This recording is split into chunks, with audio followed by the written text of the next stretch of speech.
what I'm trying to say is anytime you suggest to them, hey, I'm the therapist and I'm going to help you, what does their subconscious do? They become suspicious. What do you see? Are you seeing Uh-huh. me naked? Exactly. Yeah. What is What she do you writing think? down? Is there something wrong with me? Why did she write that down? Like, or sometimes you'll see a therapist do something like this. They'll get their pen out and do like, or like, this kind of thing or this kind of thing. What is that telling the client? She's nervous. She's thinking something's wrong with me. She's evaluating me. Look at it right now. It's just a different feel than when I'm just sitting here neutral. Or, for example, sometimes when I'm dealing with children and they say something cool, I'll be like, really? Tell me more. And I'll come up into the screen. Because then they feel like, oh, she wants me. She wants to get close to me. But then sometimes when somebody says something to me that's really weird or negative, I'm like, and then I'll lean all the way back. And I mean, I do those things on purpose, but see, they're all triggering psychotic insight because now the client is thinking, something's happening. There's a reaction going on. So sometimes you can use it to your advantage. But what I'm trying to say right now is the opposite, which is don't invite any psychotic insight because you don't know where it's going to go. If you don't know where it's going to go, then you don't want to mess with it. All you want is to be that thing I said at the beginning when I showed the picture of myself, which is chill, relaxed, nothing, nothing to evaluate, just trust, total trust. So psychotic insight is what we're trying to avoid, which is telling the client that we've begun. When you say to somebody, what's the problem? It's like 1 millisecond away from triggering psychotic insight. And for some people, it does. For some people, immediately they're like, I don't want to talk about the problem. It tends to be okay where we can just make a conversation happen from it. But now I'm going to show you that sometimes that is even too much. It doesn't help. Any other questions?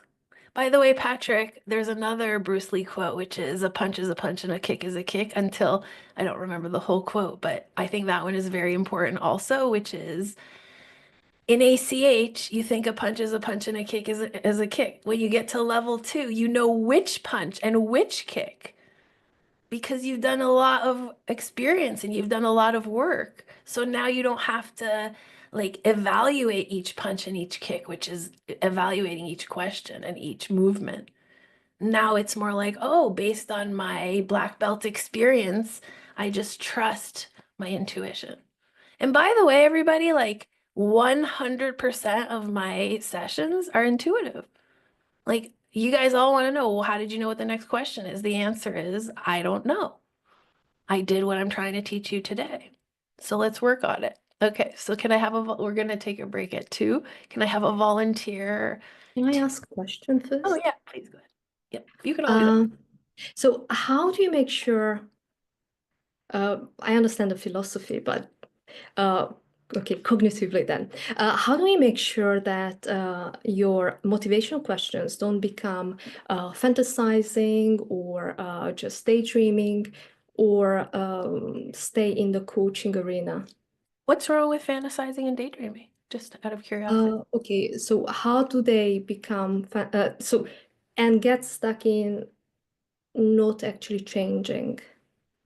So there's nothing wrong with fantasizing and daydreaming. Right. We all do it. I love to do it, but it doesn't actually get the job done, or it doesn't actually change me. Yeah, that's an excellent question. I love that you asked that. So I think you'll see as the day goes on how I mix them up together, or, problem solving questions and motivational questions. But the answer that I want to give to you is everything that I do is client led. Do you know what entrainment means? Do you know what the word entrainment means? Anybody? Do you know it? Entrainment is to me what defines the Ericksonian approach. Entrainment means whatever the client gives me, I lead them into that. They're always right. The client is always right. It's like at a restaurant, the client is always right, but this is like 20 million times more powerfully that, which is what I mean when I say don't judge them. Don't judge their politics. Don't judge their solution. Don't judge who they are. Don't even care about it. Because the more in agreement I am with them, the more I can hear what they're asking me for, and the more I know what they want, the more I can give it to them. So I know you're like, what the hell is she talking about? This isn't an answer to my question, but I haven't quite answered the question yet, which is if I am not forcing a solution, if my presence is enough to listen to where they're going, and I affirm that to them, then they will take the next step and I will follow that. Does that make sense to you, Naomi? It's a little bit strange. Like, oh, motivation. Yay, I want to lose weight for my kids. That'll be so much fun. Okay, now I motivate them more. Okay, now they're motivated more. Now we're into fantasy where they're skinny and they're wearing their outfit and they feel great and the sun is shining. Great. Then the next thing they're going to say to me is, but next week I have a party and I'm going to eat the cake. Because their mind is going to say, oh, the fantasy, the fantasy. Oh, I love the fantasy, but I paid you $2,500 to solve it. And then they're going to tell me, oh, but the problem is this. And then I hear, oh, she's not motivated anymore. I need to solve the problem now. So then what do I do?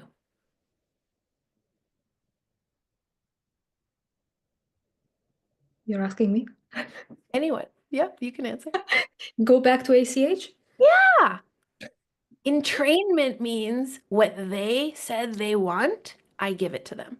It's like the best sex in the world, right? Like that's what makes a great sexual chemistry is you can feel what they want, they can feel what you want. You don't have to like, sometimes it's fun to say it out loud, but sometimes it's just mind reading. Mostly it's mind reading.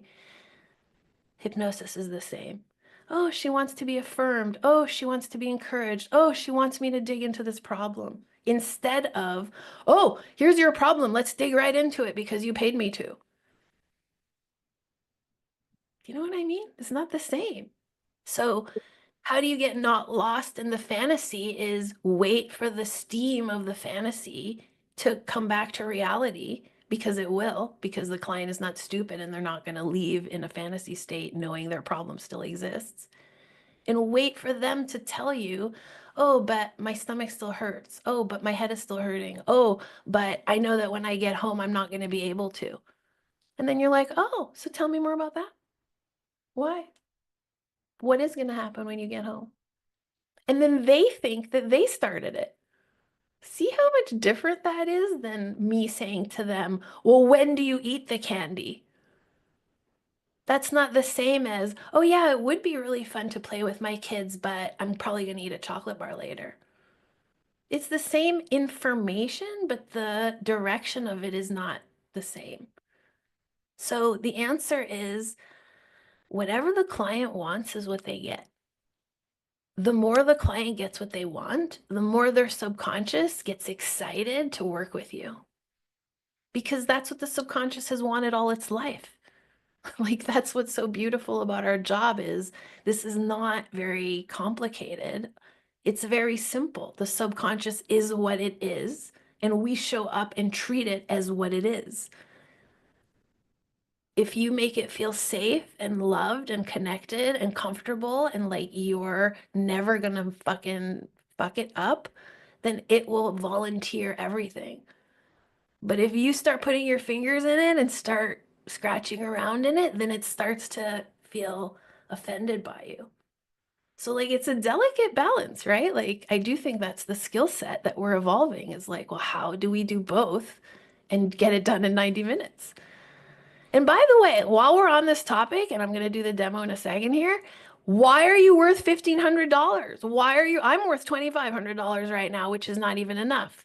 Why can I justify that? Because who else do you know in your life who can motivate as well as solve a problem in 90 minutes or less?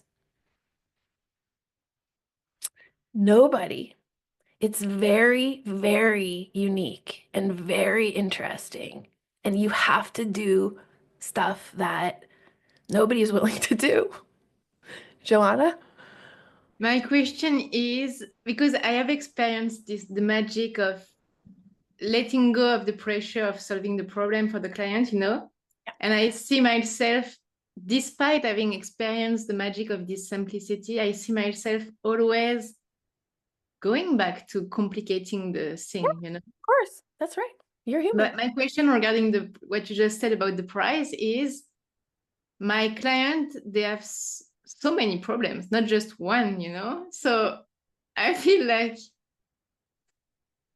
do you charge for one problem? And because it feels like there is so much potential to really have Yeah. a holistic view on, Yeah. Yeah, great question. I mean, I want you to ask it again on day 3 if you come back for day Yeah. 3, because Yeah. I can really, I could speak on that topic for an hour.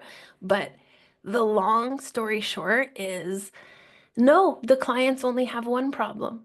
They have many symptoms of their problem. Like I had a lady the other day. Okay, she came to me for weight loss, but then in the course of the conversation, she's like, also, I'm in a rage with my husband and I throw things at him. And also, I'm not sleeping well. And also, I'm not performing that great at work. Okay, well, a coach would be like, oh, that's a $10,000 problem, 2,500, 2,500, 25. Like those are a lot of problems. But what I said to her is, those are spokes on a wheel. Sometimes you can't sleep. Sometimes you're angry. Sometimes you're dysregulated. Sometimes you're eating. But everything you're doing is because of something that's bothering you. And by the way, right then and there, I'm almost saying too much because if I give that away to her on the discovery call, she's going to realize, oh, there's a level that I can look into that will solve all of these things. So I don't want to like be too, explanatory about it right off the bat. But the way I'm thinking about it in my own head is that's a cascade healing effect, which is why the subconscious is where I'm going. Because once we unravel one of those problems, all of them will start to unravel together. And why I will never change careers because I love that weirdness. And why am I even telling you that? And because the question you asked me is, do I charge for all the problems? No, I'm a one-hit wonder. It's like, no, you come to me and you feel better, period. What's the list of things? Who cares? I mean, really. That's why I said at the start and why I did this day the way I'm doing it, which is don't judge the size, don't judge the type, don't judge the type of problem, don't judge the person, don't judge anything. Don't care. I mean, it's just like a weird course to teach. I was telling Jim last night, okay, so I'm going to tell them for $1,000, stop caring, stop listening to what they're even saying. Don't even read the forums. I mean, like, no, I do all that stuff because I'm a professional. I don't want to get sued and I don't want to get into trouble. So, like, I do my job correctly. But, like, does it matter what they write on the forum? Not really. Does it matter what they say the problem is? Not really. All I'm doing is creating trust by knowing all that stuff. Like, read the form so that when they say, and I saw my doctor last week, you can be like, oh, yeah, I saw that on the forum. Because that creates trust, not because it helps solve the problem. Sky, what was weird about that? I saw you go subconscious there. No, you're thinking about something else. Okay. But I mean, so Joanna, the question was, what was the question?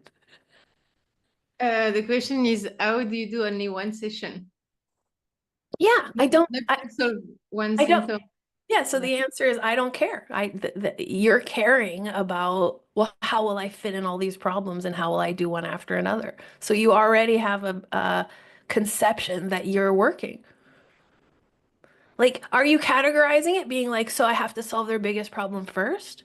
No, it's not that. It's just that the depths we go into the session, I feel like it opens a door where the client, they want to go back to this exploration more, Yeah. And I don't see how I will ask those questions on day 3 if you want. Well, and I mean, here's another thing about it is why do I have to be present for everything that happens? All I have to do is open the door. My job is not to correct everything. My job is to create conditions of correction.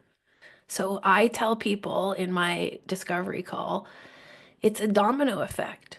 I will not knock every domino down with you. I will help you start the dominoes, and then you will go into your life and watch the dominoes and report back to me. You see how easy that is? Like, I will help you to figure out how to create momentum, and you will have the responsibility for the momentum. And I will not come and ask you later, how's your momentum going? If you want to report to me, you can. And by the way, that's the key to how I get all of my bazillions of reviews, which everybody wants to know. How do I get so many of them? I prime the clients to give them to me. That's exactly how I get them, is I hypnotize them into that too, because it helps them, it helps me help other people if I have them. So I tell them in advance, you'll let me know when all this great shit happens, because I can't wait to hear about it. Well, then when the great shit happens, of course they want to tell me because I told them that's what was going to happen. So I'm just the landmark. I'm just a stopping point. You know, Kierkegaard said the teacher is the vanishing point. You know what a vanishing point is in a painting? A vanishing point is the part of the painting that all the other angles are determined by, but it's the middle of nothing. It's nowhere. So, like, the vanishing point of a beautiful painting could be like right here, but there's nothing here. But all the angles in the painting are somehow based on that. That's us. We're a vanishing point. And that's exactly what I want to be, is vanishing. I do not want to like stick around because I'm not a therapist. If you want to open a therapy practice, do that, but that's not the same. And by the way, sometimes people buy follow-up package with me. If they want to work on a bazillion things, of course I'm going to do it. Like, I have a few people doing a 9-pack right now. That's fine. That's a product that I sell. It's just not my flagship product. And I'll talk about that more on day 3. It took me a while to figure that out. Sky?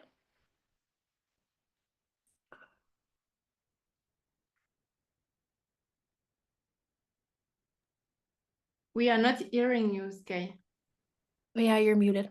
I was trying the space key, it didn't work. Sorry. You have to keep it held down. You have to like, Okay. it just happened. My face before, because I wasn't sure if I heard you correctly. So you were saying that you'll reference, oh, I saw that in your pre-form just to show like interest. Like, is that what you're saying? Okay. Everything is rapport in hypnosis. Everything is rapport. Like, I don't want to say to you, don't read the forms because they're conscious and irrelevant, because that's not really professional or responsible. I mean, like, does the dentist read our form in detail? I don't know. But I mean, I know she's familiar with my past.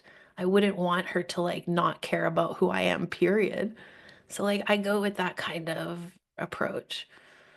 I mean, like, if they say the name of their kid, write that shit down. Like, don't ask them 50 times, oh, what was that kid's name again? What was that kid's name again? Like, I check that in my notes before they appear in front of me again. Or if they say, oh, my power animal is a squirrel, you know, I write down power animal squirrel, because I don't want to be like on the next call in 3 weeks being like, was it a dragon? You know, like, that's not very inviting to somebody's subconscious. But I do want to be like, hey, how's that squirrel action going? You know, and then they'll be like, woo, weird. How does she know about my inner squirrel?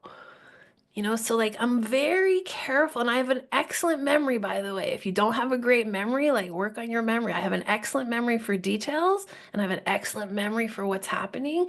And even the way they look, even the way they move, even the way they wear their hair, like everything. I'm watching everything all the time, obsessively. And I'm also not. Because when they appear before me more and more and more and more, the more trust they have, the faster they'll transform. You see, it's all MOS. I just want to make more money. And I'm not that really a deeply compassionate person. I am, but that's not the basis of why it's working.